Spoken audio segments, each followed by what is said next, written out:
I would say don't sell yourself short if you do have a 9 to 5 that you make less than $800 a week. I would encourage you to leave that job, become somewhat of an entrepreneur through Uber Eats. So now let's get down to the money situation, see how much money you make. Or if you want to party at the end of the weekend and you don't have no money to party. What's up guys, Ruben here with another video, and today I wanted to talk to you guys about Uber Eats and Doordash and which one should you do and which one is better. I think that this video really doesn't need an introduction into what is Uber Eats or what is Doordash, because I think everybody knows what that is. But just in case you don't know, it's basically a way that you can order food through an application. Let me just dive right into this video and tell you guys exactly how much money you could make delivering through Uber Eats or Doordash. I'm not going to talk too much about Doordash because I only use Doordash for 5 hours and I just really didn't like the application, so I'm mainly going to be focusing on Uber Eats, but I'm going to be doing a brief comparison between the two of them. I did take notes, so I am going to be looking at my phone quite a bit just to make this video as short as I possibly can, and I don't go off on these rants that I go off on, and I make my videos like 10 minutes long. So here we go, let's just dive right into it. So the Uber app encourages customers to tip, usually between $1 to $3, but after 20 rides, it can quickly add up. So I would say 20 rides is roughly what you're looking at doing in one day, anywhere from 20 to 25 rides in an 8-hour period. And Uber Eats really encourages their customers to tip. So what happens is after you receive your order, it'll pop up on the Uber app and it'll go bling, and then it'll give you the option to leave a percentage of tip, 5, 10, 15 or other. And usually people leave 10% or 5%. It really doesn't matter. But even if people only leave $2 on each delivery and you work an 8-hour shift and you deliver 20 and you make 20 deliveries, then you're potentially making 40 bucks just on tips. And if you make 25 deliveries, then you're potentially making 50 bucks just on tips, so that could quickly add up. DoorDash doesn't encourage people to leave a tip. So for DoorDash, I worked for about 4 hours and 47 minutes and I made $49.62, and to me that's really not worth it. That's the reason why I chose not to use DoorDash. But make sure you watch this video to the end, because there is a way for you to dash and do Uber and you'll make more money with both of them combined. So I'll get into that at the end of this video also.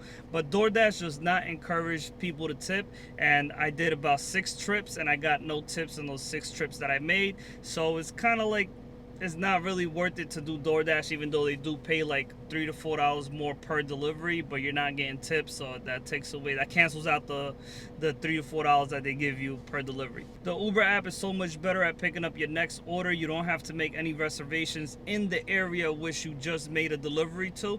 So I'll give you guys an example. With DoorDash, I picked up an order in Astoria, Queens, because I'd made a reservation to dash in Astoria, Queens, and I delivered it somewhere in Brooklyn. And then it took me about 47 minutes to get there. I think I got like $32 for that delivery. So it took me about 47 minutes to get there. And after I got to Brooklyn, I wasn't able to continue to dash in that area because I didn't reserve that area. And why would I reserve that area if I would have never even thought I would have ended up all the way over there? So with Uber Eats, I would have picked up that order in Astoria, Queens. I would have dropped it off in Brooklyn, and then I would have continued to do Uber in that area. So the Uber app is so much better just in that regards. So with DoorDash, you got to make a reservation in the area which you want to make deliveries in. So if you pick up an order at DoorDash in the area where you made the reservation, for example, Astoria, Queens, which was my situation, and you drop it off in Brooklyn, you're not allowed to continue to DoorDash in Brooklyn unless you had reserved that area previously. The Uber app is so much better at picking up orders. There's no currency transaction between you and the restaurant. With the DoorDash app, a lot of the transactions that you're gonna make with the restaurants are you're gonna have to swipe the card. So with me, this is where it gets iffy, because that card also holds your balance. So do you really want a card that has your money that you have to swipe it? Like, what if they make a mistake and they make you pay the $9 for the meal or the $15, $16 for the meal, and then you got to call them up and get reimbursed for it? So now it's something else that you got to watch.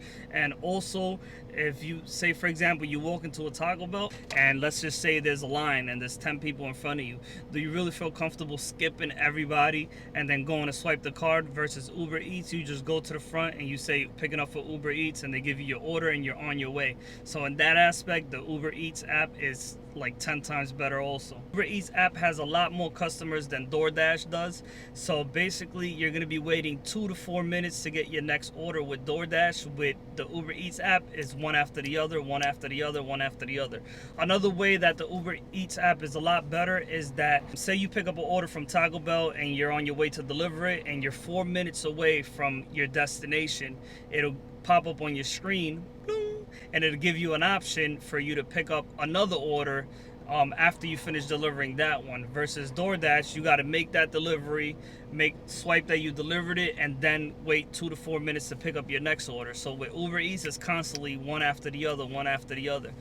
They both have promotions. So like during peak hours, you're gonna get paid $2.50 all the way to $9 per delivery more than you would originally get paid. DoorDash is a little bit clearer than Uber Eats. Uber Eats uses a percentage, so they'll say 1.1 times more, so that's 10% more, 1.5 times more, so that's 50% more per delivery.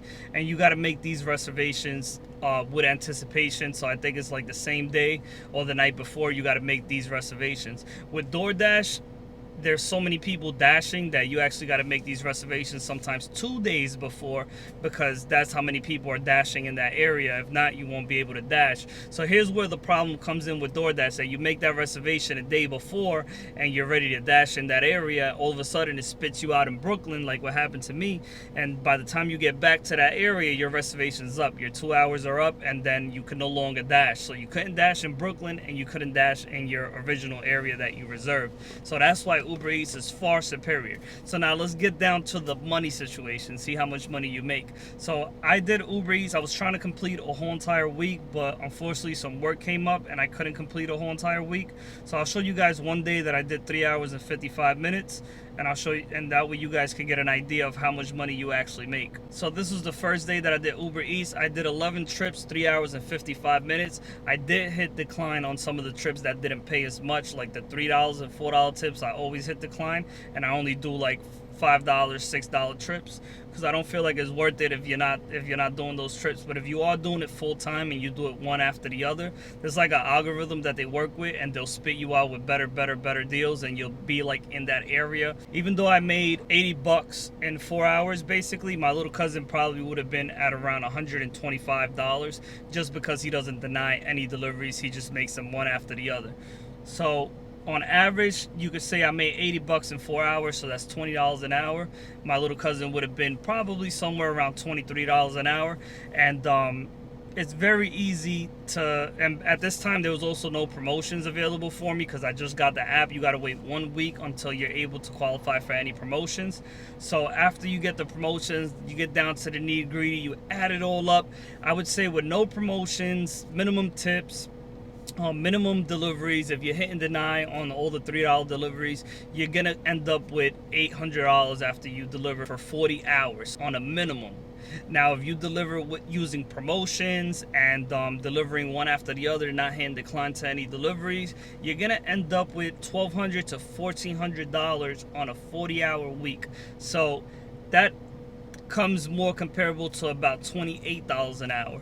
So do I recommend delivering for Uber Eats if you want a little bit more extra cash in your pocket, or if you're just all caught up with your bills, or you're all tied up and you don't have no money to eat? You could literally go deliver for 2 hours, make $40, and now you got $40 to eat. Or if you want to party at the end of the weekend and you don't have no money to party, you could literally go do Uber Eats the same night, get out at 4 p.m., work from 4 to 8, and now at 8 p.m. you got yourself $40 and you're good to go.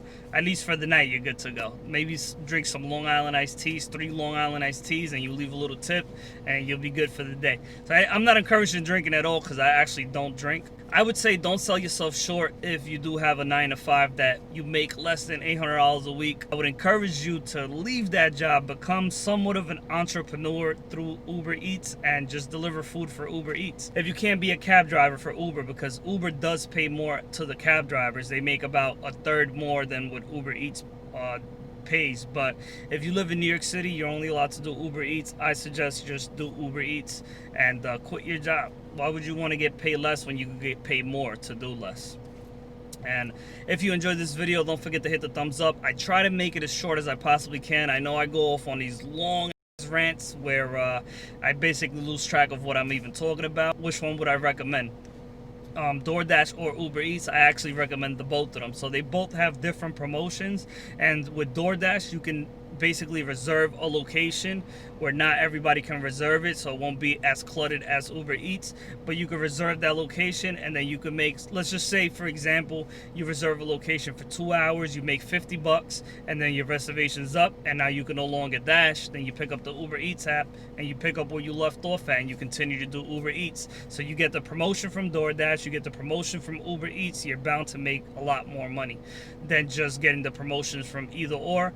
And DoorDash does pay more per delivery, but they don't encourage the customers to tip. I'm just letting you know that the Uber Eats app is just far superior than DoorDash.